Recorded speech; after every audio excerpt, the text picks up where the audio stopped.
All right, here we go.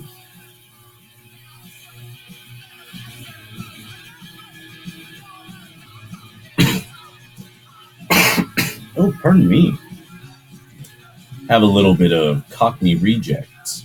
There was once a people who lived in London. They were called the Cockney. You used to even be able to hear the Cockney accent on Thames production Danger Mouse, the henchman of Baron Silas von Greenback, had a Cockney accent that at some point apparently was replaced with some very strange accent that doesn't seem to be a real, truly existent accent. I think it offended people who are Cockneys. But now, well, they can't be offended, can they? I thought this would be a pertinent subject to read about. Fascism is a form of radical authoritarian nationalism that came to prominence in early 20th century Europe. The first fascist movements emerged in Italy during World War I, before it spread to other European countries. Opposed to liberalism, Marxism, and anarchism, fascism is usually placed on the far right, within the traditional left-right spectrum. Fascists saw World War I as a revolution that brought massive changes to the nature of war, society, the state, and technology. The advent of total war and the total mass mobilization of society had broken down the distinction between civilians and combatants. A military citizenship arose in which all citizens were involved with the military in some manner during the war. The war resulted in the rise of a powerful state, capable of mobilizing millions of people to serve on the front lines and providing economic production and logistics to support them, as well as having unprecedented authority to intervene in the lives of citizens. Fascists believe that liberal democracy is obsolete, and they regard the complete mobilization of society under a totalitarian one-party state as a necessary to prepare a nation for armed conflict and to respond effectively to economic difficulties. Such a state is led by a strong leader, such as dictator or a martial government, composed of the members of the governing fascist party, to forge national unity and maintain a stable and orderly society. Fascism rejects assertions that violence is automatically negative in nature and views political violence, war, and imperialism as means that can achieve national rejuvenation.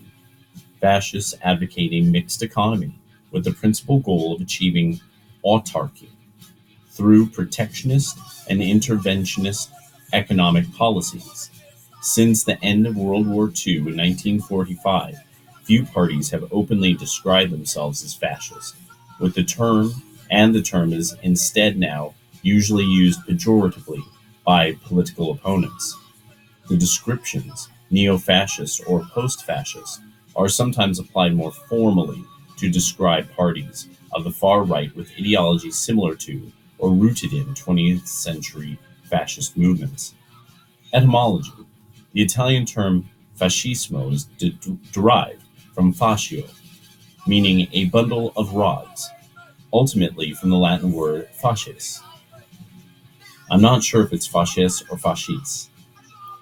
This was the name given to political organizations in Italy known as fasci, groups similar to guilds or syndicates, and at first applied mainly to organizations on the political left. In 1919, Benito Mussolini founded the Fasci Italiani di Combattimento in Milan, which began the Partito Nazionale Fascista, the National Fascist Party, 2 years later. The fascists came to associate the term with the ancient Roman fasces or fascio littorio, a bundle of rods tied around an axe, an ancient Roman symbol of the authority of the civic magistrate carried by his lictors, which could be used for corporal and capital punishment at his command. The symbolism of the fasces suggested strength through unity, A single rod is easily broken, while the bundle is difficult to break. Similar symbols were developed by different fascist movements. For example, the phalange symbol is 5 arrows joined together by a yoke. Historians, political scientists, and other scholars have long debated the exact nature of fascism. Each interpretation of fascism is distinct, leaving many definitions too wide or narrow. One common definition of the term focuses on 3 concepts: the fascist negotiations of anti-liberalism, anti-communism, and anti-conservatism, nationalist authoritarian goals of creating a regulated economic structure to transform social relations within a modern self-determined culture, and a political aesthetic of romantic symbolism, mass mobilization, a positive view of violence, and promotion of masculinity, youth, and charismatic leadership. According to many scholars, fascism, especially once in power, has historically attacked communism, conservatism, and parliamentary liberalism, attracting support primarily from the far right. Roger Griffin describes fascism as a genus of political ideology whose mythic core, in its various permutations, is a palingenetic form of populist ultranationalism. Griffin describes the ideology as having 3 core components: the rebirth myth, populist ultranationalism, and third, the myth of decadence. Fascism is a genuinely revolutionary trans-class form of anti-liberal and, in the last analysis, anti-conservative nationalism, built on a complex range of theoretical and cultural influences. He distinguishes an interwar period in which it manifested itself in elite-led but populist armed party politics, opposing socialism and liberalism and promising radical politics to rescue the nation from decadence.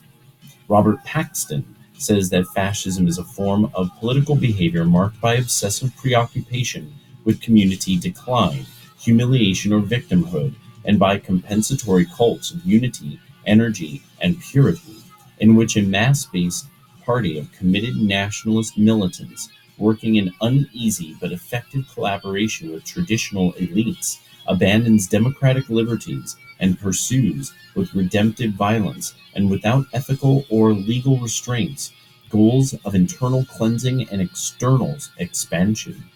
Umberto Eco, Kevin Passmore, John Weiss, Ian Adams, and Moira Grant mention racism, including anti-Semitism, as a characteristic of fascism, e.g., fascistic dictator Hitler idealized German society as a racially unified and hierarchically organized Volksgemeinschaft.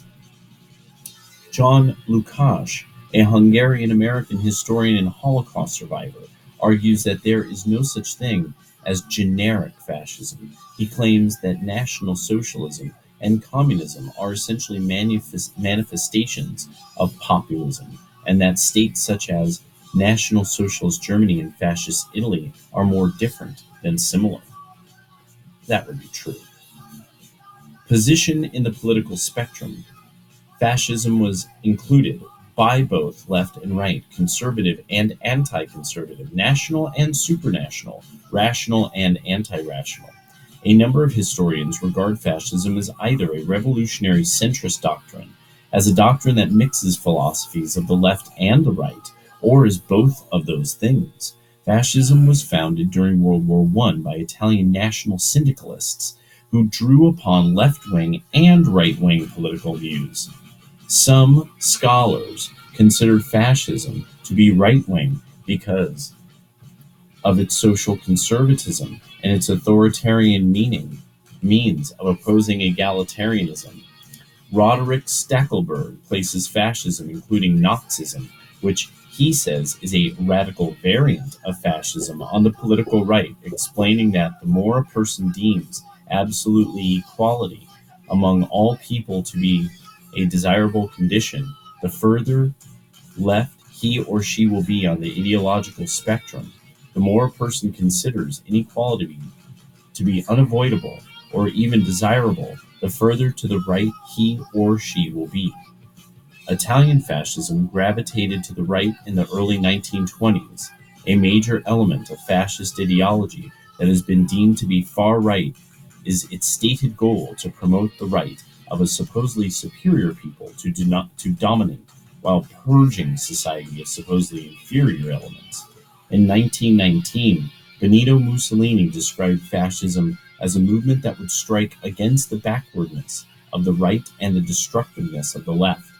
Later, the Italian fascists described their ideology as right-wing in the political program, The Doctrine of Fascism, stating, "We are free to believe that this is the century of authority, a century leading to the right, a fascist century." Mussolini stated that fascism's position on the political spectrum was not a serious issue for fascists. Fascism sitting on the right could also have sat on the mountain of the center. These words, in any case, do not have a fixed and unchanging meaning. They do have a variable subject to location, time, and spirit. We don't give a damn about these empty terminologies, and we despise those who are terrorized by these words. The accommodation of the political right into the Italian fascist movement in the early 1920s created internal factions within the movement. The fascist left included Michele Bianchi, Giuseppe Bottai, Angelo Olivetti, Sergio Panunzio, and Edmondo Rossini, who were committed to advancing national syndicalism as a replacement for parliamentary liberalism in order to modernize the economy and advance the interests of the workers and common people. The fascist right included members of the paramilitary squadristi and former members of the Italian Nationalist Association. The squadristi wanted to establish fascism as a complete dictatorship, while the former ANI members, including Alfredo Rocco, sought to institute an authoritarian corporatist state to replace the liberal state in Italy while retaining the existing elites. Upon accommodating the political right, there arose a group of monarchist fascists who sought to use fascism to create an absolute monarchy under King Victor Emmanuel III of Italy. After King Victor Emmanuel III forced Mussolini to resign as head of government and placed him under arrest in 1943, Mussolini was rescued by German forces while continuing to rely on Germany for support. Mussolini and the remaining loyal fascists founded the Italian Social Republic. With Mussolini as head of state, Mussolini sought to re-radicalize Italian fascism, declaring that the fascist state had been overthrown because Italian fascism had been subverted by Italian conservatives and the bourgeoisie. Then the new fascist government proposed the creation of workers' councils and profit sharing in industry, although the German authorities, who effectively controlled northern Italy at this point, ignored these measures and did not seek to enforce them. A number of World War II fascist movements described themselves as a third position outside of the traditional political spectrum.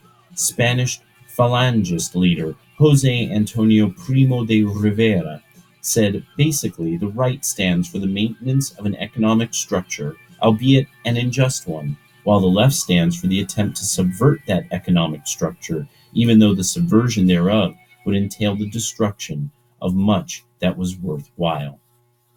For more, wikipedia.org. Ta ta.